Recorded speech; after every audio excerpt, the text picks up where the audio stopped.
Hello students, previous video में मैंने आपको एंड ऑफ बाइपोलैरिटी का पार्ट 1 पढ़ाया था और आज हम एंड ऑफ बाइपोलैरिटी चैप्टर का सेकंड पार्ट पढ़ेंगे। स्टूडेंट्स, मैंने आपको एंड ऑफ बाइपोलैरिटी के जो 4 टॉपिक्स पहले पढ़ाए हैं वो थे Soviet system, Gorbachev and the disintegration of USSR, reasons for Soviet Union disintegration and last was था consequences of disintegration.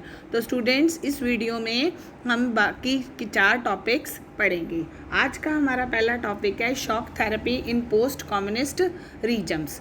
Post communist रीजम्स में क्या प्रॉब्लम आई थी, क्या चीज़ हुआ था कि एक नया नाम आपको समझ में आ रहा है कि that is known as shock therapy.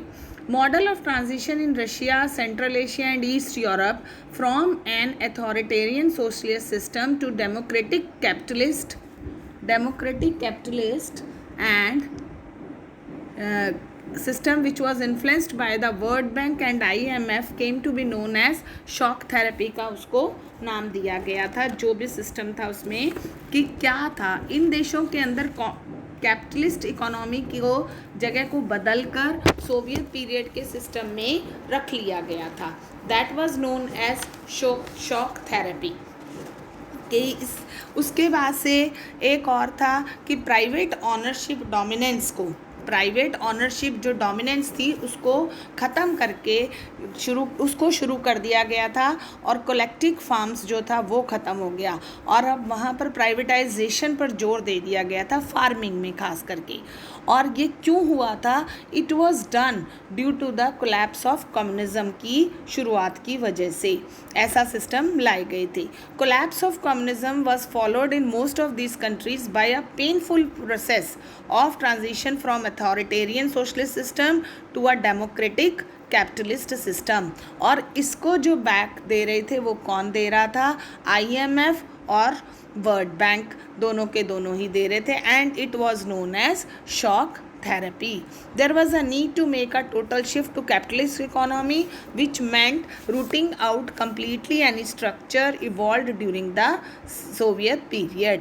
और एक और था कि कैपिटलिस्ट इकोनॉमी को ख़त्म करना था जो कि शुरू से ही सोवियत सिस्टम के अंदर अपनी जड़ें जमा कर बैठी हुई थी। उसके बाद से students, Shock therapy also evolved a drastic change in the external orientation of these economies. Shock therapy जो थी वो बहुत सारे changes भी ला रही थी external orientation के साथ इकोनॉमी सिस्टम में। ब्रेकअप भी दिया इसने एग्जिस्टिंग ट्रेड अलायंसेस, जो वहाँ पर व्यापारी कंपनियाँ थी उनके माध्यम से। क्योंकि फ्री ट्रेड कंपलसरी हो गया था और फ्री ट्रेड के साथ साथ FDI फॉरेन डायरेक्ट इन्वेस्टमेंट्स भी, ये दोनों के दोनों जो थे मेन इंजन्स हो गए थे जो कि इंक्लूड कर रहे थे फॉरेन इन्वेस्टमेंट्स को। फाइनेंशियल ओपनिंग हो रही थी करेंसी को कन्वर्ट करने के लिए और ये सब कुछ कौन कर रहा था? डिफरेंट टाइप्स की organisation. So students, this was the topic shock therapy in post communist regimes. So अगला हमारा है कॉन्सिक्वेंसेस ऑफ शॉक थेरेपी। अब जो मान लीजिए कोई काम हुआ है, कुछ भी हुआ है, तो उसके क्या इम्पॉर्टेंट कॉन्सिक्वेंसेस हुए थे। सबसे पहला तो इसका एक बहुत बड़ा दुष्प्रभाव ये हुआ कि इसने economies and disasters upon the people of the entire reason, जितने भी उस क्षेत्र के लोग थे उनकी अर्थव्यवस्था को बुरी तरह से नष्ट कर दिया, तहस नहस कर दिया और एक तरीके से देखा जाए तो उनके ऊपर आपदा आ गई थी। और एक और बात हुई, रशिया के अंदर जितनी भी इंडस्ट्रियल कॉम्प्लेक्स थे वो सब ख़त्म हो गए। 90% ऑफ इंडस्ट्रीज़ जो थी वो वहाँ की ख़त्म हो गई और सेल टू प्राइवेट इंडिविजुअल और कंपनीज़ को दे दी गई और it led to disappearance of entire industries और सारी की सारी इंडस्ट्रीज़ धीरे धीरे ख़त्म होनी शुरू हो गई। Value of Russian currency rouble declined और जो रशिया का मनी थी, करेंसी थी, वो बिल्कुल ही ख़त्म हो गई। लोगों ने अपनी सारी सेविंग्स उनकी ख़त्म हो गई। और क्यों? Due to high rate of inflation, competition आता चला गया जिस वजह से प्रॉब्लम हो गई थी।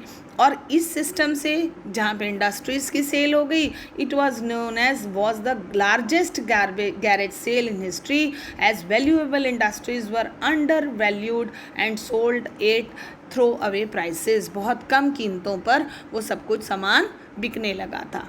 और कहाँ तो ये था कि सरकार जो थी उनको वहाँ के लोगों को सब्सिडीज़ देती थी और सरकार ने वो सब्सिडीज़ वापस ले ली, और इसका नतीजा क्या निकला कि large section of people into poverty में चले गए और वो समाज के एक अलग वर्ग में मिडिल क्लास बन गया। ना उनके पास कुछ अर्थव्यवस्था अच्छी थी, ना वो सोसाइटी में अच्छे तरीके से मूव कर रहे थे, और कहाँ तो सोवियत सिस्टम में डेमोक्रेटिक इंस्टीट्यूशंस बनने थे, was not given the same attention and priority as the demands of economic transformation।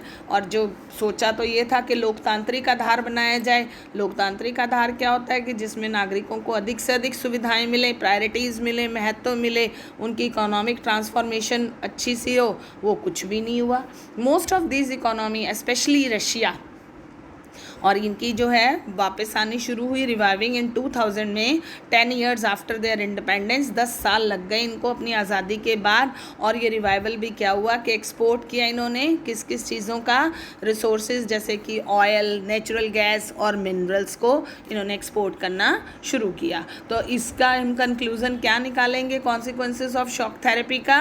इसका कंक्लूज़न ये है कि लाइफस्टाइल जो था वो बिल्कुल डाउन हो गया मिडिल क्लास का, लोगों ने अपनी प्रॉपर्टी बिल्कुल ही ख़त्म कर दी, इंडस्ट्रीज़ की सेल हो गई, रूबल की कीमत बहुत डाउन हो गई, और साथ साथ जो था जो कहाँ तो सरकार लोकतांत्रिक आधार बनाना चाह रही थी वो भी ख़त्म हो गया, और गवर्नमेंट ने अपनी सब्सिडीज़ को विड्रॉ कर लिया। तो उसके बाद स्टूडेंट्स हमारा नेक्स्ट टॉपिक है tensions and conflicts in former Soviet republics. अब बड़ी परेशानी हुई, इसमें टेंशन्स भी हो गई इस प्रकार की। जब अर्थव्यवस्था परेशान होगी, अर्थव्यवस्था में लोग नागरिक परेशान होंगे तो ज़रूर कहीं ना कहीं रॉयट्स और टेंशन्स भी होंगे। तो इसमें सोवियत रिपब्लिक्स और many had civil wars and insurgents, विद्रोह भी थे और सिविल वॉर्स भी थे, कॉन्फ्लिक्ट्स भी थे। सिविल वॉर आपको पता ही होगा क्या चीज़ है, a war in itself in a country. In Russia 2 republics Chechnya and Dagestans have had violent secession movements, बहुत ज़्यादा वहाँ पर बहुत विद्रोह हो रहे थे। तजाकिस्तान के अंदर भी 10 साल तक सिविल वॉर चला, और चेकोस्लोवाकिया जो था वह स्प्लिट हो गया, और यूगोस्लाविया वॉज बाल्कनाइज्ड हो गया। Central Asia also to become a zone of competition between outside powers and oil companies में बन गया। चेकोस्लोवाकिया को 2 पार्ट्स में कर दिया, Czechs and Slovaks independent countries. Yugoslavia में भी कई पार्ट्स टूट के अलग बन गए, क्रोशिया, स्लोवेनिया, बोस्निया हर्जेगोविना, सब अपने आप को अपनी उन्होंने इंडिपेंडेंस शुरू कर दी। रशिया परसीव्स ने क्या था, near abroad these states as its near abroad and believes that they should be under Russian influence। Russia को लगता था कि ये सारी की सारी मेरे अंडर आ जाएं क्योंकि मेरे बिल्कुल पड़ोसी हैं और रशियन प्रभाव में रहें, लेकिन ऐसा पॉसिबल नहीं हुआ। अब हमारा सोचने का पॉइंट है कि इंडिया ने, नेक्स्ट टॉपिक भी यही है कि India and communist countries, India ने इनके साथ किस प्रकार के रिश्ते रखे थे। इंडिया हमेशा ही कॉर्डियल रिलेशनशिप्स के साथ रहा with all the post communist country. The strongest relation of India is still with Russia. आज भी रशिया के साथ उसके बड़े अच्छे रिश्ते हैं जो कि इतिहास में भी अंकित हैं। ट्रस्ट और कॉमन इंटरेस्ट, सबसे बड़ी बात हमारी जो रशिया के साथ दोस्ती है वो 2 चीज़ों पे है, विश्वास और आपसी एक दूसरे के सहयोग के आधार पर। Indo Russian relation is an important aspects of India foreign policy का भी हमारा यही आधार है। क्यों? क्योंकि रशिया और इंडिया जो है वो एक ही दृष्टिकोण को अपनाता है। कौन से को? मल्टीपोलर वर्ल्ड, कलेक्टिव सिक्योरिटी रखना चाहता है, ग्रेटर रिलीजनिज्म, नेगोशिएशन, बातचीत के माध्यम से ख़त्म की जाए बात को, independent foreign policy, strong democratic decision making by UN। Russia stands to benefit from this relations because India, Russia को हमारे साथ अच्छी दोस्ती करने से क्या फ़ायदा हो रहा है कि रिलेशनशिप अच्छे होने से इंडिया जो है उसके आर्म्स एंड एम्यूनिशन को ख़रीदने वाला सेकंड है और वही सबसे ज़्यादा खरीदता है। Both the countries have collaborated over many scientific projects. बहुत सारे साइंटिफिक प्रोजेक्ट्स में भी दोनों ने मिलकर काम किया है।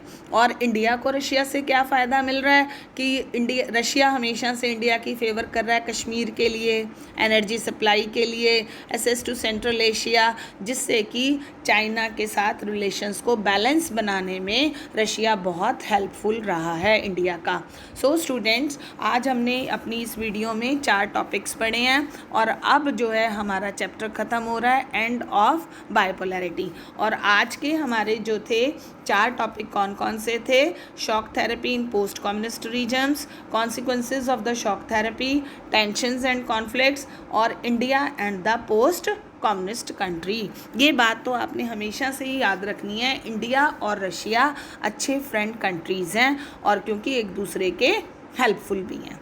थैंक यू स्टूडेंट्स, मुझे उम्मीद है कि आपको ये समझ में आ गया होगा। और स्टूडेंट्स, ये जो आपका चैप्टर है ये NCERT के page number end of bipolarity जो है, और आज वाली जो हमारी वीडियो हमारी है 24 पेज से लेकर और 29 पेज की NCERT के बीच में कवर होती है।